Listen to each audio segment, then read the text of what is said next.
Good evening, everyone, and welcome to tonight's NATS Chat. I'm Kari Ragan, the moderator, and NATS Chats are sponsored by Inside View Press, which we are very grateful. So tonight, I am pleased to welcome singer, author, activist, Claudia Friedlander.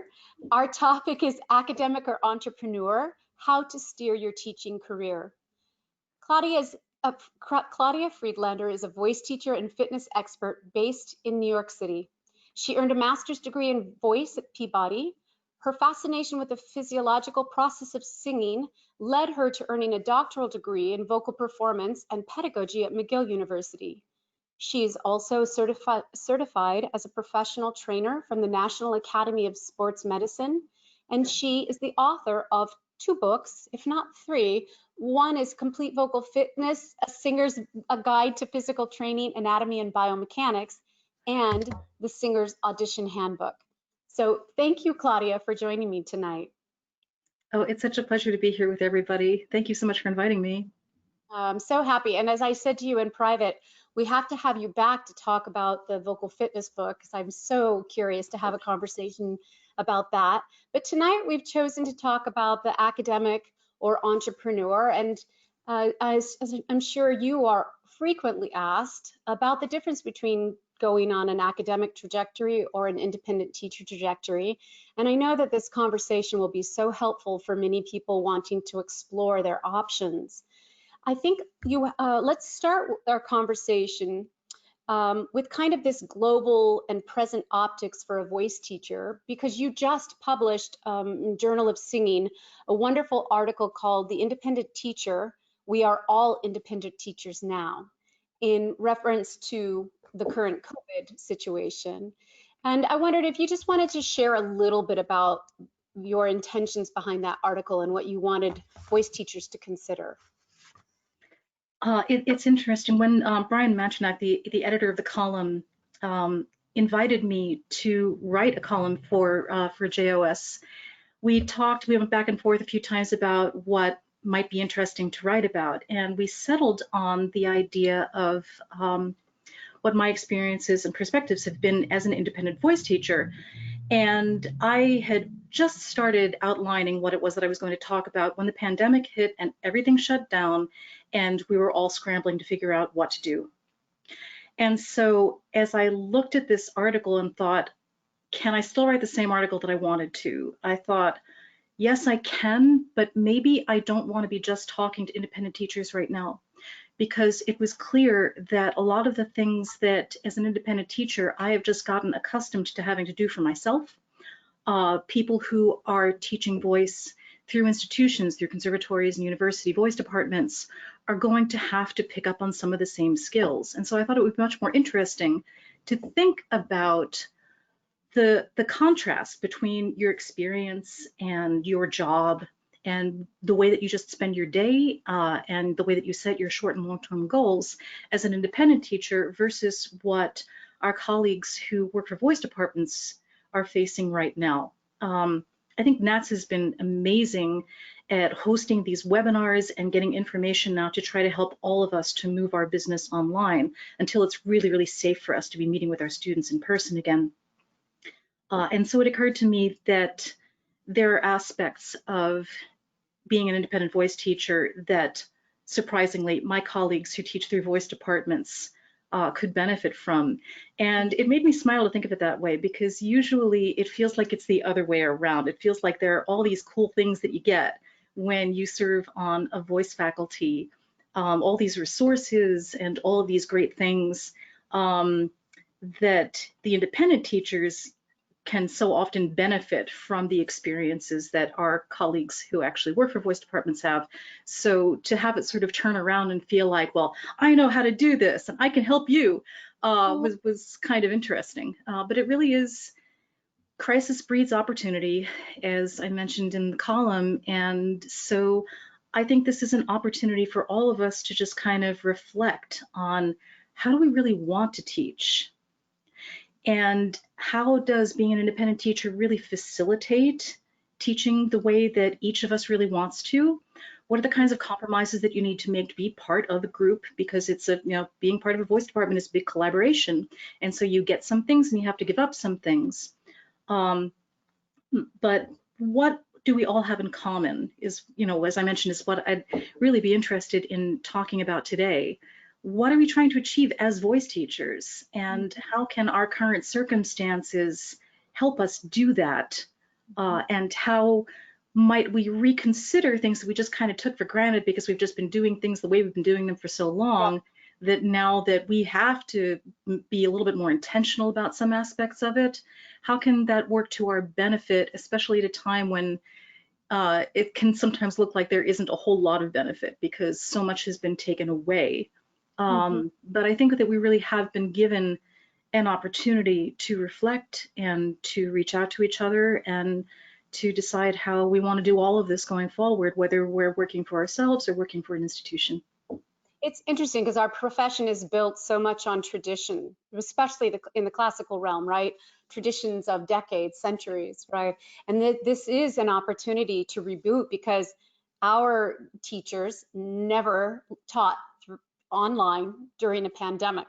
So there's no roadmap for this. So I love that idea about, how do we reboot right now, and what can we benefit from? What is that phrase that a crisis is the invention, is the opportunity of invention? Mother of invention, yeah. Yeah. So we're in it right. There it is. I wasn't quite right. Thank you for helping me get there. One of the, and I definitely want to talk about the commonalities, and one of the things that you mentioned to me earlier in the week that I just loved is your idea that your studio culture can be your own, and that is true no matter where we teach. And I'd love to for you to expand on that idea. Well, I want to pick up on what you said about the importance of tradition for music, for singing, for teaching, and kind of take that as a jumping off point, because for all of us, it can be different depending on what style of music you end up working with, whether it's classical or rock or other forms of music, musical theater, but each has its traditions.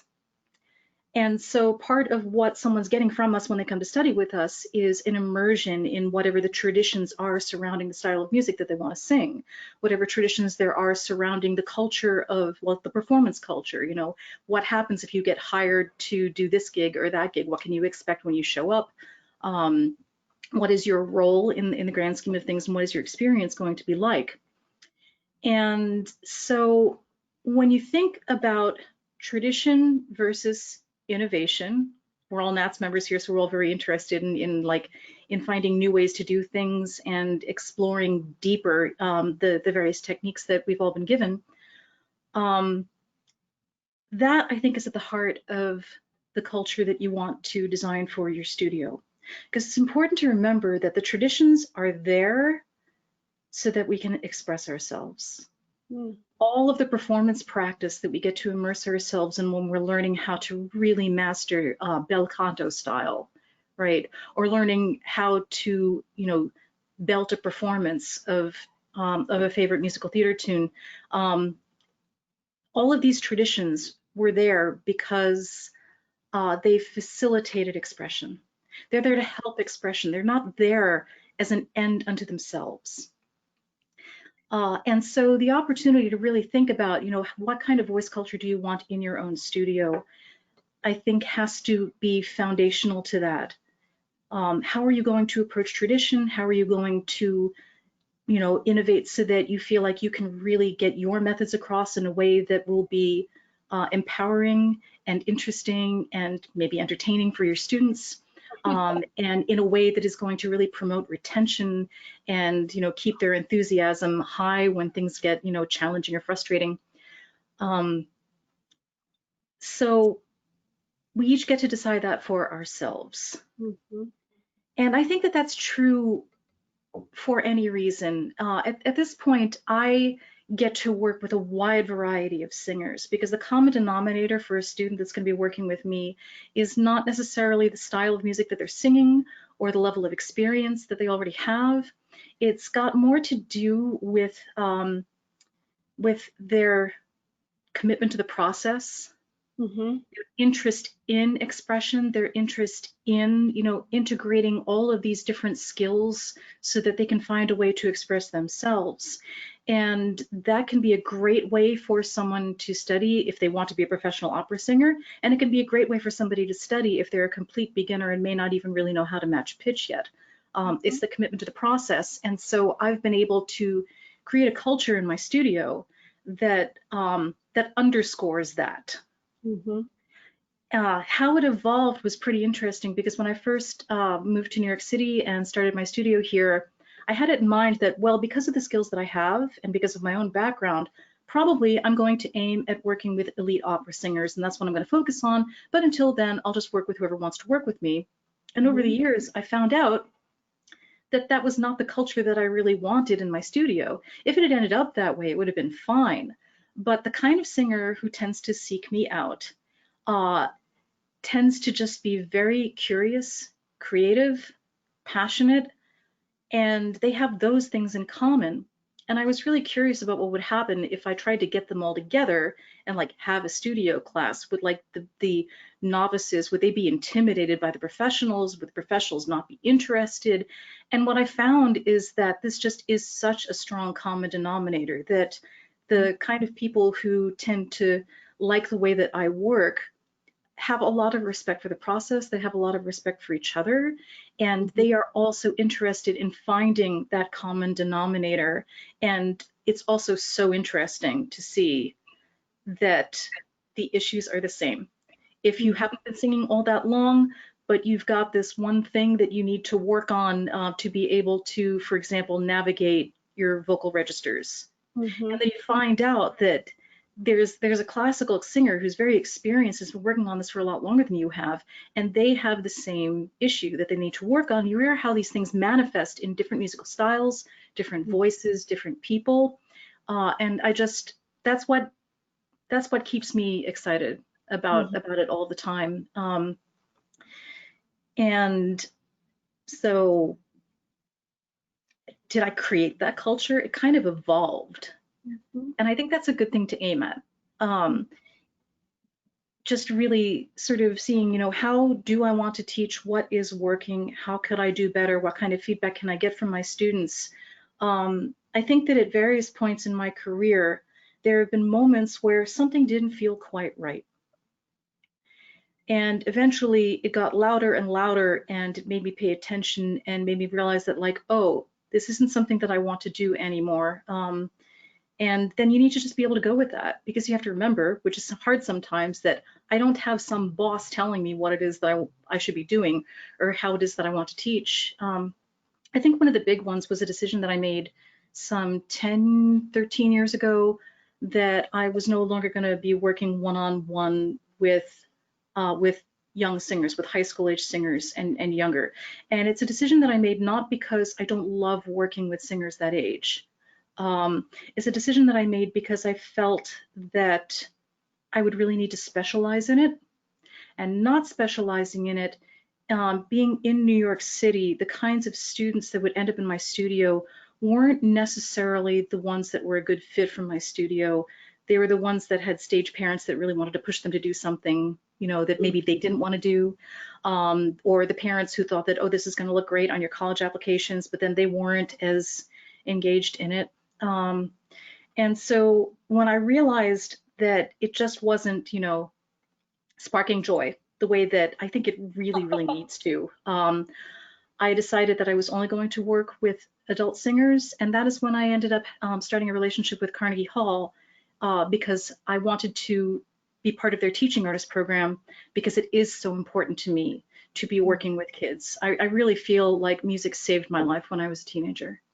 And so it has been very meaningful to me to have a partnership with them where I could go and work with classrooms of children throughout the city, but not get caught up in the whole, get the kids ready for the audition that they don't want to take thing. Right, right. Um, Oh, it's wonderful. and so it's just kind of evolved from there. And I guess we could talk about how to create your own culture within the context of a well, of a voice department position too. which is different because you've got some constraints there. I mean, do you have some ideas about that? Should we talk about that? Yeah, and I just want to, before we head that direction, you brought up such beautiful points that I just want to put a pin in just a little bit. And that's this idea, especially you and I've been teaching years, I've been teaching 38 years, and how the culture of our studio might have evolved over that time. And I really want to encourage young teachers. I mentor a lot of younger teachers, both within my studio and outside. And just, I love helping them know that a voice studio now doesn't have to look like it did when I started out. Voice studios looked kind of one way by and large 20, 30 years ago. And now our field keeps evolving and evolving. And so encouraging students, the younger generation, to find your niche. What are you passionate about? Where is there a lane in your community that's not being served? Whether it's, the teenagers or even the under 10 children, or whether it's pop music or music theater or classical, or, any variety of options. And I really appreciate you saying that in that, what is your studio culture? Find what you love, let your passion lead, and then get the more advanced training that you might need to work with that particular clientele. And so I just want to make that point. That's such an important point for our young teachers to hear. Your career doesn't have to look like your teacher's career does. And so yeah. And your career doesn't have to look today the way that it did 5 years ago. Right. Because ideally you're still growing as a teacher, you're growing as an educator, you're growing as a person. Mm-hmm. And then all of a sudden a pandemic can hit. Yes. And your culture has to change. Yes. For everyone. So as anxious as I am to get back to, singing together again and teaching in person again, it's been really interesting to me personally to be seeing like, well, how does my studio want to evolve now? How does my practice want to evolve now? Because I was in the ironically fortunate position of having already started to create online content. Mm-hmm. I started this a couple of years ago, and there were a few reasons for it. One of the reasons that I wanted to create online content was to produce a vocal fundamentals course that could be available at a price point that somebody who can't really afford to take a 1-hour lesson every single week with a really qualified teacher could still have some resources to be able to sing. Mm-hmm. And another part of my motivation was that I want to make the one-on-one time that I have with my students really efficient. And so if there's content that I can share with them that would be better shared in a different context, Mm-hmm. then that's going to be great, because they can come for their lesson and I can do the things that they really need me to do while they're with me, giving them that feedback on what they're doing. But then if something comes up like, we've done a lot of work on jaw-tongue separation, then I can share with them a video that I made about that, and I can share with them my book on vocal anatomy and biomechanics, and they can go and read about how these things function, and they can watch the video, which was scripted. So, and it's got illustrations and examples and demonstrations that are just much better laid out than I would have time to do in the course of a one-on-one lesson. I'm going to be much more articulate about it because I had to script it out. Because I think that it's really great for our students to have these other resources to inform their practice in between lessons. Mm-hmm. And also, like, who came up with this 1 hour a week thing? I don't know. It's not like somebody like got together and did a study and was like, the best way for somebody to learn singing technique is to have a 1 hour lesson with a voice teacher every week or every other week, or however many times you're going to meet with them over the course of a semester. But that is the structure that many of us have now. And so I think it's useful to think about like what is best accomplished with the one-on-one lesson, the one-on-one feedback. What can be best accomplished by giving my students an assignment, a video to watch, a book to read, specific exercises to do, so that they can make fast progress, so that they can have support. And and can be continuing to deepen their understanding of these things in between lessons instead of forgetting about them, right? Instead of coming back as like, and I say, okay, so now release your jaw. Another week goes by, okay, release your jaw. And they're paying me the same money to say the same thing, which isn't, we never get to the point where we don't have to continue to support, repeat, affirm the things that they're doing. But if I can move things in the direction of having, you know, more new content, more refined content each time we get together, then they're going to have a more valuable experience and probably a more enjoyable one too. All of which is to say that when the pandemic started and I realized that everything was online, it really helped me to reflect on the relationship between the one-on-one time, the supplemental content, and now that it's especially important that we be able to access content online because that's everything. We're all online now. Right. And so that has continued to evolve the culture of my studio, because something that I did with my vocal fundamentals course, which is to try to like design a way to, in 24 lessons, present a complete picture of what the singer's, you know, skill set and technique is, realizing, well, why am I not also doing this with my students? They also need a comprehensive approach. They might also benefit from having lessons that focus exclusively on this one thing, and then another lesson that like builds on that one thing, and then something else, and then something to integrate those things together. Because at least the way that I was taught, I only arrived at what I would consider a sort of comprehensive understanding of my own technique kind of haphazardly, because I would have one teacher who like really harped on breath support, and I have another teacher who really harped on articulation, you know, and then another teacher or coach who was really great at like bringing out, you know, dramatic expression. But unless you happen to have things line up so that you get all of these things, you might not get all of these things, even in the context of a of performance degree programs, and things can slip through the cracks. Lots of things. Yeah, lots of things. Well, let's take a deep dive a little bit. As I mentioned to you in our pre-chat, I really would love this webinar to serve as a tutorial for someone kind of young and debating about, or not so young, you know, taking a career change and wanting to know more about an independent studio and what it's like in the 21st century.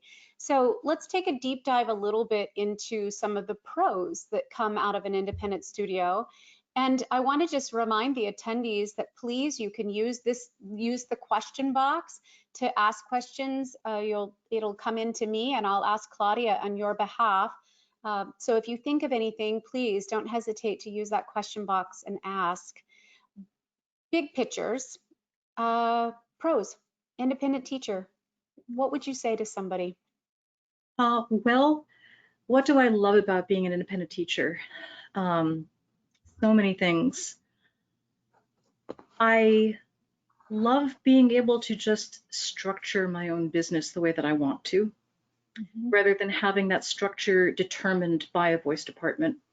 And that's evolved a lot over the years. I think that when a lot of voice teachers first start out, they think like, oh my gosh, I have to find students and I have to get more students, and how am I going to get enough students to be able to pay my bills and, you know, run my business and everything. And these are all good questions, but I think that if we can sort of start from a position of thinking about how like, well, what is it that I want to do and how do I want to teach? And as an independent teacher, it can be anything. You don't have to teach a 1-hour lesson to each of your students every week. You can if you want to. You don't have to just like let them come see you whenever they want to. You can impose a structure if you think that, okay, the way that I'm going to teach now means that we need to make a commitment to each other that we're going to get together X number of times over a set period of time because that's what's necessary. Then you can say that. You can set your hours, you can set your fees, you can set your expectations. And of course, what that means is then you have to be the one to create the structures that will support that. You have to be the one to define clear studio policies. You have to figure out the business end of things. How do students sign up for a lesson? How do you get paid for the lesson? What do you want to charge? And And how do you want to communicate that to your students? Do you want to have a studio class for them? Do you want to provide them with supplemental content? Do you have expectations about how much they're going to practice each week? You get to decide all of that for yourself. And I think that that is the thing that I would just bring home the most, because we have all of these traditions and we have the way that we studied with our teacher and what that culture was. And there's also just the expectation of the community that if somebody comes for a voice lesson, they have expectations about how it's going to go. And if that isn't the way that you're teaching, then you need to be prepared to, you know, explain, okay, this is how we're going to do things. But it's just very liberating to realize that, like, it doesn't have to be any one way. I love teaching independently because I get to change the culture, because I can change, you know, the curriculum, as it were, whenever I think that it needs to be changed. This is something that you're going to have a variety of differences, you know, the expectations that are imposed upon you by a department, whether you're free to do that or not. But I don't have anybody watching me. I love how you introduced me as an activist. I'm going to take that as a compliment. I added and that was deliberate. And this is one of the things that I especially appreciate about being an independent teacher, because I mean, I would hope that if I were working for a voice department that the administrators would have my back if I felt that something needed to be said. But I would like to think that I would still be as outspoken. I can't promise you that I would be. I'm in a position now where I can make noise where I think it needs to be. We've over the past couple of years, we've been, you know, having a moment of reckoning about Me Too issues, the way that sexual harassment plays out in our schools and in our opera companies.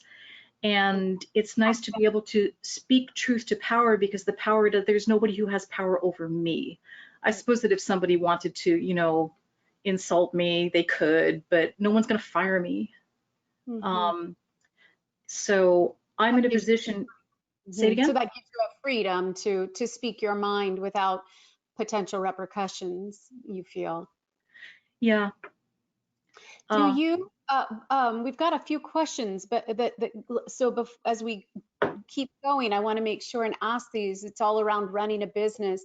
And I think without getting into the weeds too far with the business of running a business, which I wish every academic institution would teach as part of the voice curriculum, but how do you think that one has to be good or not good, knowledgeable, willing to learn about the business of running a business, to know if they like to market, to know if they're a person that's going to enjoy enforcing cancellation policies, building a policy?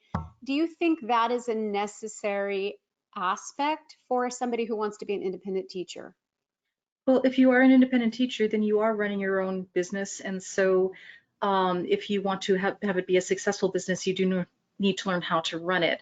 And I will say right away that this is not something that has come naturally to me. It's not even something that I really gave as much thought to until fairly recently as I should, because I'm the kind of person who just, like, I'll have this project and I'll want to do this project, and then I won't even really notice how much is this costing and how much time is that taking, and look at all this volunteer stuff that I'm doing that I'm not getting paid for.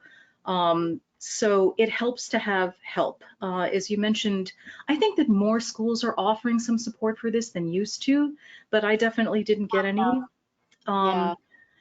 But fortunately, there are members of our community who, in addition to teaching singing, have found that they have a love of teaching business skills. I feel very grateful to be working with Michelle Marquardt DeVoe and the Speakeasy Cooperative,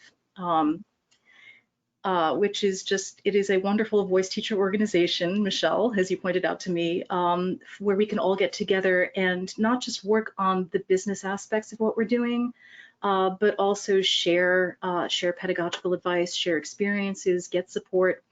And so I'm very grateful to have that input. I've had the opportunity to take some marketing courses that I really have enjoyed. And I just want to say this to any of you who think, oh, marketing, oh, running my business, you know, and you freak out about it. I was right there with you and still am a lot of the time. But one of the things that I learned that I just want to share about marketing, I had a terribly negative view of marketing as a concept because I thought that it was just, you know, selling and getting people to buy stuff. I'm going to get you to buy something from me. And that's not a really useful way to look at marketing at all. Marketing is, as Seth Godin, who's written and taught a lot about this, he puts it that when you do it right, marketing is an act of generosity because you're helping your audience to find you. You are helping the people who need what you have, who are hungry for what you have, to find you. And that's really all it is. You know, whether you do it with advertising, whether you do it through social media, whether you do it through word of mouth, whatever tactics you end up embracing that feel good to you, the whole point is to just connect you with the people who are hungry for what it is that you have to offer. And that is a distinct skill set. And there's also this interesting psychological component about it as well, because you have to start thinking about like, well, what am I worth and how valuable is my stuff? And this is all kinds of things that also impacts us as performers, right? It's an amazing act of empowering audacity to like get up on that stage and wail at an audience, right? You're like, everybody listen to me now. And I think that that's something that our culture also sometimes does well and sometimes doesn't do so well because of all of these traditions that comprise especially classical music. There can be this sense that like, no, I have to do it right, I have to get it right, and I have to get the validation, right? And only once I've checked off all of those things do I give myself permission to make a big sound and let everybody see me, let everybody hear me. And so there's a way that, you know, finding the courage to let your voice, you know, to channel your ideas and your feelings through your voice musically, I think there's a parallel courage that it takes to get up and say, I've created this great system for learning how to sing, and I want to share it with you. You want to learn how to sing, you are in for the ride of your life. Come and see me. Love that. That's wonderful, Claudia. Let me ask a couple questions that have come in. Kimberly State says she's curious. She wanted to know, how many hours a week do you teach one-on-one? It has varied as things have evolved, between 15 hours a week and 24 hours a week, depending on what's going on. I had an interesting perspective on this from my teacher. W. Stephen Smith is the teacher who I've worked with the most, certainly over the last 17, 18 years. And Steve is a machine. He parks himself on his piano bench at 10 in the morning, doesn't get up again until 6 in the evening most days. I understand he gets a lunch break now sometimes.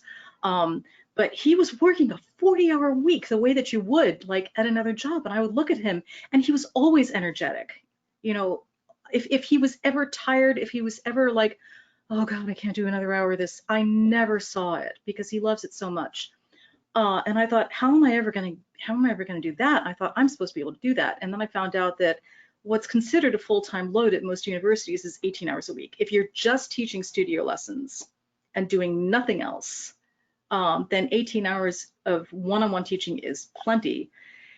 And so I think that each of us has to figure out what we want to do. Because for someone like Steve, teaching 40 hours a week might be really fantastic and you know, energizing.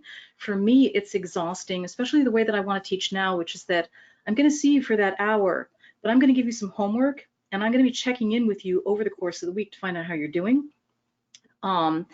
So there's work for each student on top of what I'm doing in that hour, usually, ideally. And so that would just not be conceivable to do 40 hours of teaching a week. I'm thinking that's another thing that happened with the pandemic. I had to scale back my teaching hours. And I'm also getting into more creating and selling my online content. And so thinking about how much of my time do I want to devote to the one-on-one teaching? How much time do I want to devote on to like creating content? Because you can't teach your full-time load and then try to squeeze in writing books and creating content on the side. I kind of learned that the hard way, because when I took on these book projects, I wish that I had been more intentional about it and said, okay, so here's how I'm going to modify my teaching schedule. And so these are now the hours that I'm just going to spend writing. Mm-hmm. But it just kind of evolved haphazardly. And so I was just exhausted and burnt out after a while, but I got it done. In retrospect, I wish I'd, been more intentional about it. But how many hours do I teach a week? I think ideally for me, the right number of hours for me to be teaching every week is probably somewhere between 15 and 18 Okay. right now. Like, it could change again. Rob has a couple questions. First of which, about fees. How do you set them up without upsetting other voice teachers in the area?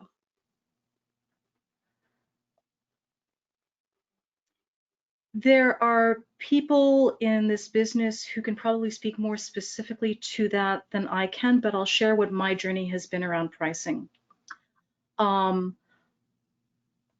think that pricing is just kind of wacky among voice teachers. I'm in New York City. I think it's going to be different in different markets. But the things that I was thinking about when I set my own pricing had more to do like, well, what do I think my students can afford? And maybe a little bit in the back of my head, like, what am I really worth? And things like, well, how do I set my prices without upsetting the other voice teachers in my community? And I think that that's not the way that any good marketing teacher or consultant would tell you to set price. The principles that helped me to set prices the way that I'm doing it now do take into consideration the market that you're in. But the thing that you need to understand about price that I still kind of choke on sometimes is that price is itself a marketing tool.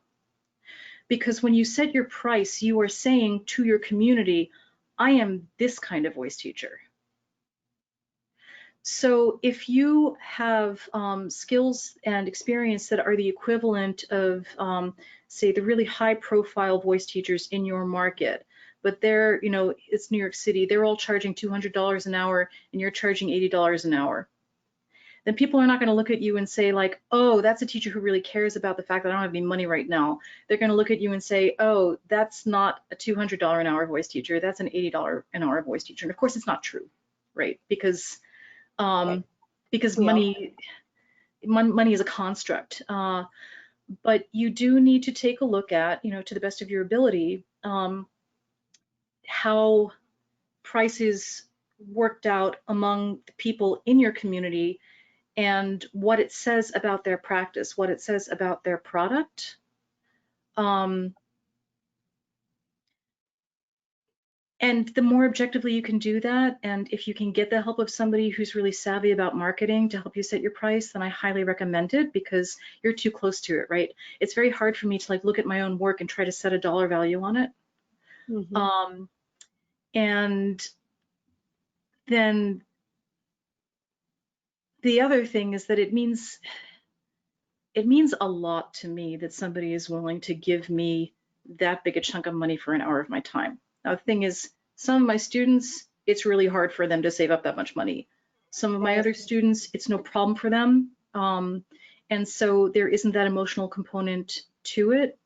But where I'm concerned, how I can feel good about my own work is that I know that I am going to create as much value for their money as I possibly can for them. And I think maybe that's a bit of a personal thing. But one of the exercises that I did as part of a marketing workshop that I found really fun was this. What if you had to charge 10 times as much for an hour of your work as you are right now? What would you need to do to feel good about charging 10 times as much? And then probably you're not going to go and charge 10 times as much, but as a result of that exercise, I started thinking about all different kinds of ways that I could create value for my students that went beyond the 1 hour lesson. And I decided to do things like, back when we could, offer a studio class and live stream it, stuff to do with the online content, other things. So I hope that answers your question. As far as like upsetting other voice teachers in your community, I think that it's none of their business what you're charging. And if they get upset, then they need to go and do this exercise themselves too and think about why are they charging what they're charging. Yes. And like you said, there are people in our industry who are helping people to rethink of that aspect of being an independent teacher. And so encouraging people to seek those people out. Let's talk a little bit about the cons of an independent studio, if you see any cons. Well, not so much a con of the private studio, but like a real benefit of being a member of a voice faculty. Some of them are obvious. You're going to have access to the school's resources. So everything that's available through their library, if there's a voice lab there, if there are performance venues, if there's a studio where you can teach, you're going to have access to a lot more resources through an academic organization than you would have as an independent teacher. And so you have to find ways to create those resources for yourself. You get a ready-made community, and not just if it's not just a conservatory but a university appointment, then not only do you have access to all the other brilliant people in your own department, but you probably are going to have access to many of the other departments as well. I mean, something that I've fantasized about would be like, what if I could have an appointment someplace where the voice department and the athletics program were on good enough terms that we could set up something interdisciplinary. Because that would be amazing. And in lieu of that, I have to find ways to figure out how am I going as an independent teacher, provide my students with the resources that they need to optimize their physical instruments, since this is something that's obviously very important to my teaching. There's, sometimes, if you're lucky, there are benefits and job security. And there's also the fact that you get a lot of help with recruitment, right? You get this organization, this engine, helping to identify the talent pool and steer it towards your studio, rather than you having to sort of like get up there and find the students who are going to be a good fit for your studio. A lot of them will be handed to you. Now, I've called all of these things, cons against, independent teaching, pros of university teaching. But the thing is, there's a flip side to all of this too, because on the one hand, it might seem great if all you need to do is like walk into your studio and they're going to hand you a roster of 18 students. Fantastic. But who are those 18 students? Were they the right students for you? Maybe. It depends on the institution who gets assigned to your studio. Yeah, there's a lot around who gets assigned, and most likely there's been a lot of recruitment on the academic side. So you're generally not just handed the 18, you're involved in the recruitment. So outside of the 18 hours that you're actually teaching at the academic institution, there are many other things required of you. And one of those would be recruitment to help choose those 18 people in your studio. So that, that's something to be considered. But yeah, all of the things that a university or a conservatory would do for you, you kind of have to do for yourself. Yeah, absolutely. And one of the other things you brought up that I think is so important is the lack of resources as far as access to information, voice science, journals, publications. And as an independent, of course, as a NATS member, we have our Journal of Singing, which is so remarkable. But there are many other journals out there that you can't, it's behind a paywall. And so that to me is one of the challenges for sure in the independent studio, is not having that access. Yeah, I generally lean on friends of mine who do have access to university resources. But you can also do an interlibrary loan through your public library often. That's a great point. I haven't done that in a while, but I recall there was a score or a book or something that they had available at the library at Columbia, which is, some blocks north of where I am, that I was able to get access to through the New York Performing Arts Library, if I'm remembering that correctly. And so there are still ways to do it, but it is frustrating to not have that access. Mm-hmm. And I want to make sure we mention, as we talk about health benefits being one of the challenges oftentimes of an independent teacher, in the NATS organization, you can check out health benefits under member benefits, member exclusive deals. There's something called Trust for Insurance Educators, and you'll find a link. It says MTNA, and you can click on that and walk through some steps and get somewhat of a guesstimate of what it might cost you for health insurance. So that's another wonderful opportunity that NATS provides that I think a lot of members may not know. So I hope that this webinar will serve to help with that information. Claudia, the other thing I really would like to talk about is why one would choose to get a doctorate. The conversations that go on, I get asked this all the time, and I have some very specific answers to singers if they're considering to go back to school and get a doctorate. I would love to know your thoughts about that, how you give that advice.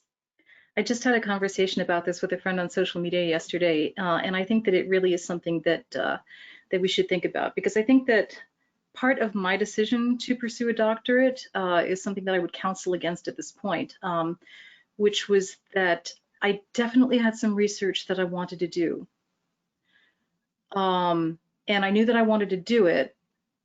But I think that part of my decision to do my doctorate at the time that I did, which was immediately following my master's, was that I realized that I wasn't quite ready to get out there and perform yet.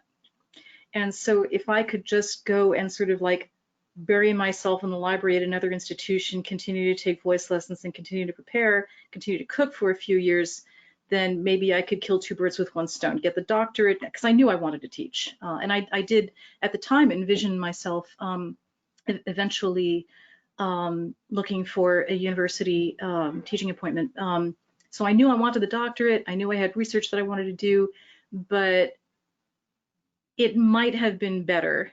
I mean, hindsight, who knows?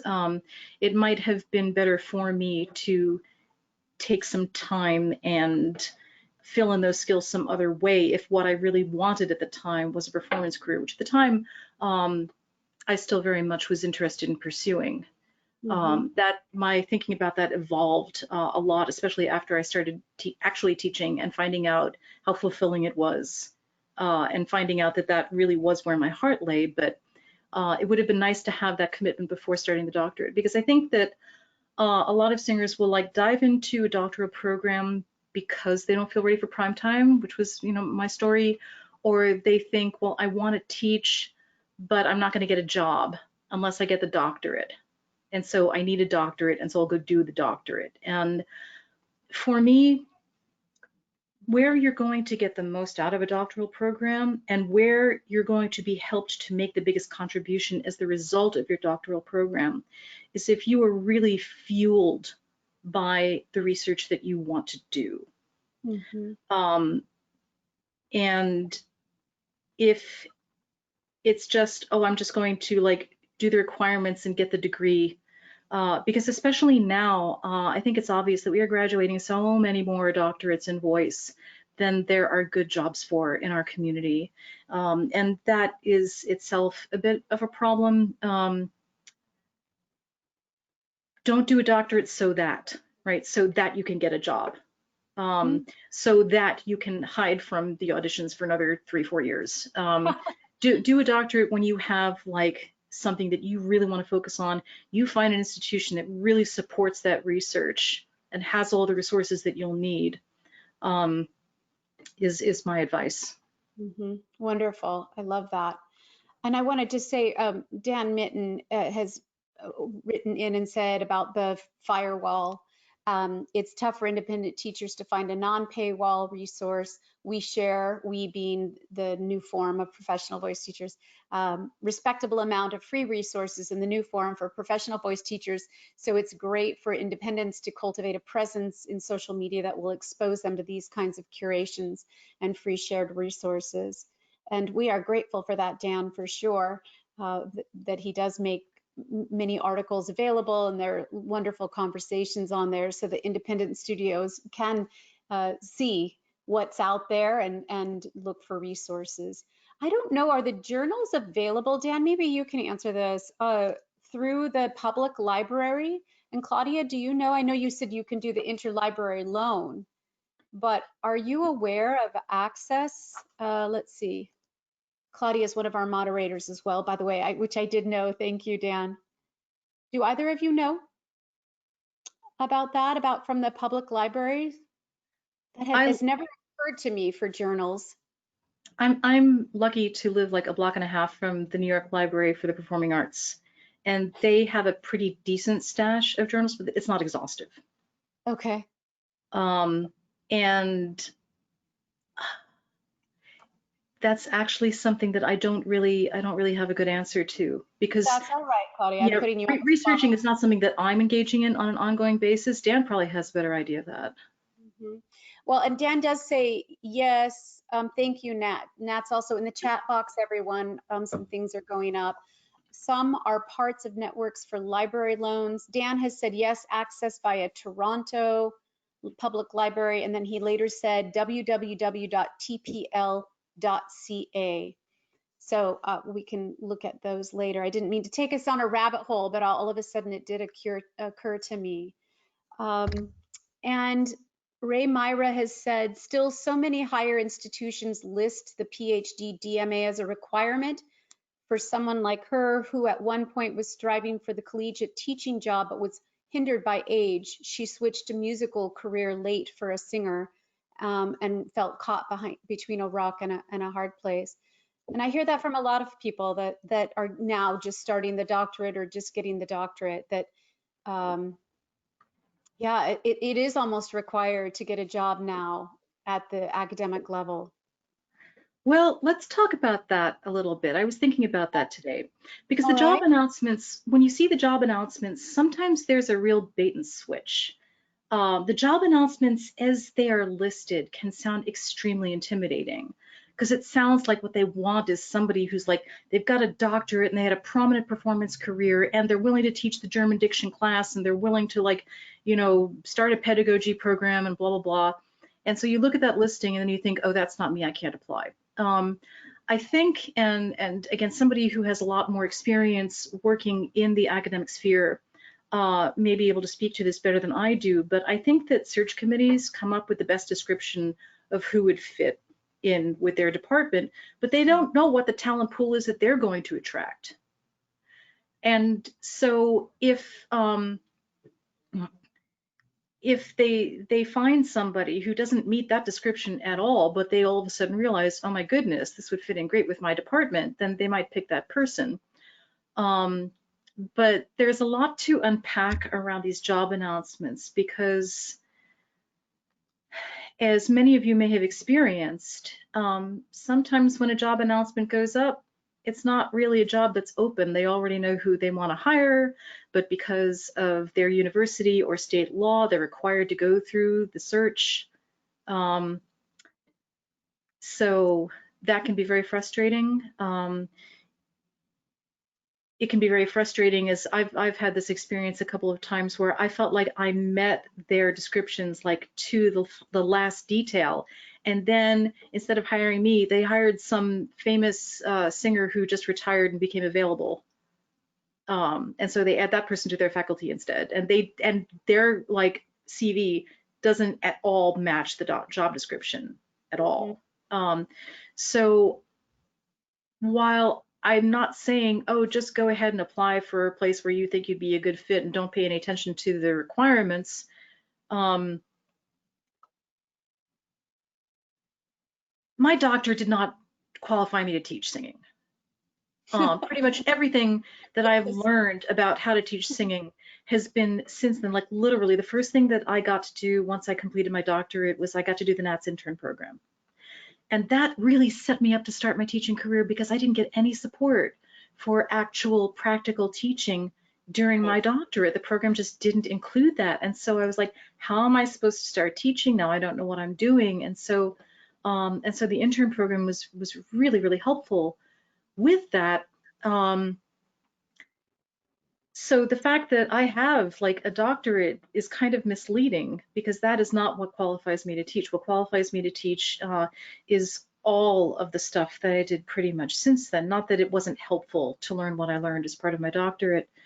But I guess the other thing that I want, and this is going off on a bit of a tangent, but one of the other things that I want to speak to that is that I generally don't like the way that search committees decide how to find their next teacher, because I don't think that they're looking at what really matters.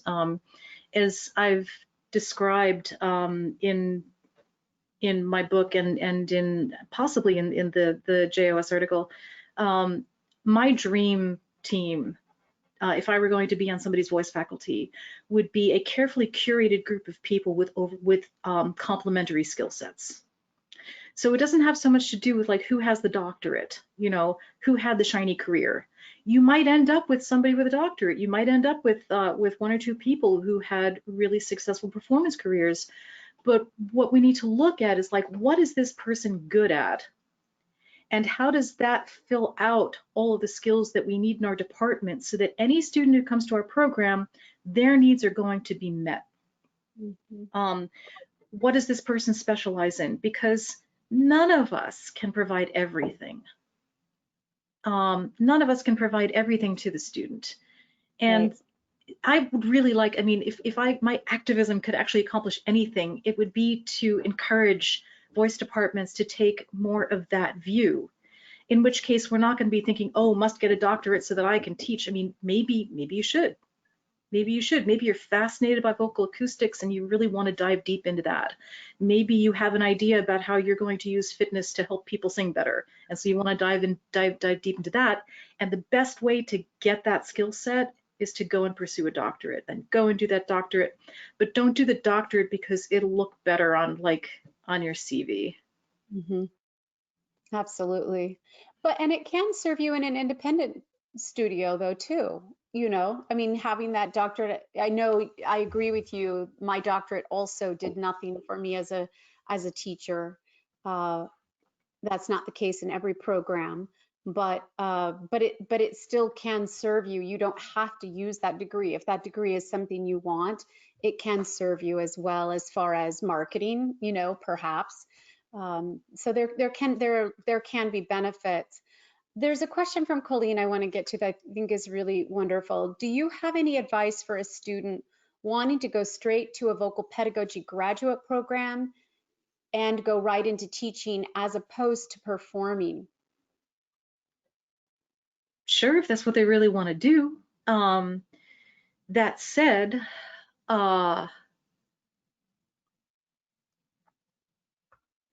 I think that it's important to be able to demonstrate the things that we teach. Maybe not perfectly, but adequately. I think that having an understanding of what is required for a performance career is important for us to have so that we can shepherd them through that process. I did not have a substantial performance career. I'm an example of somebody who, like, I thought that I was going to, but then I just got more and more interested in teaching. And one of the things that I think a teacher really has to have, whether or not you've had a performance career, is a really good set of ears, right? Because if you want to teach somebody to be able to walk out on that stage in that enormous house and make a sound that's going to reach the balcony, you have to have an understanding of what's required for that. And so if I'm not going to do that myself, I have to find a way to fill in those gaps. And so I have surrounded myself with professional performers.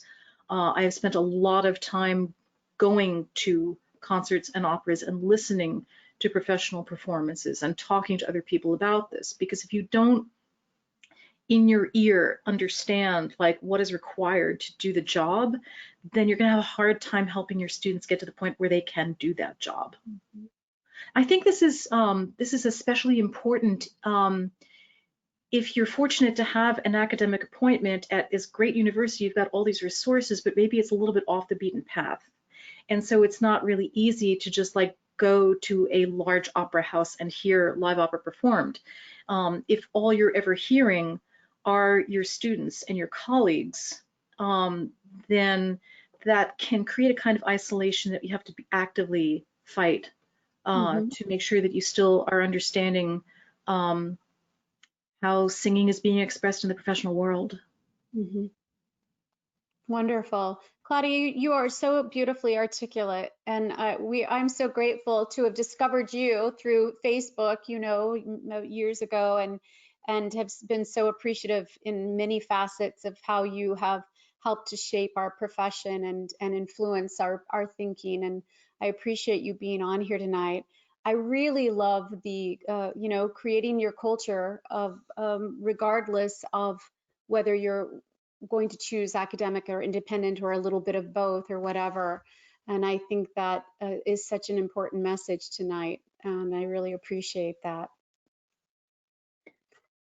Something that's been very much on my mind, especially this week, has just been how important it is to have a voice, to feel empowered to use your voice. And so one of the things that I really wanted to talk to all of you about this evening is just I want to encourage you to think about what it is that we are really doing when we're teaching singing, because it's not about helping somebody to pursue this or that career or get this or that degree. If you really just look beyond the traditions and look beyond the structures, when someone comes to you to work on their singing, you are helping them to gain a greater awareness of their own body and their breathing and their mind. You're helping them to simplify their movements. You're helping them to learn new coordination. You're helping them to evoke changes in the way that they use their own bodies. You're helping them make a connection between something that they think and the sound that they want to make. And you are affirming continually, what you have to say is important, what you think is important, what you want to create is important. Your voice is unique, you are unique, and it's wonderful that you're doing this.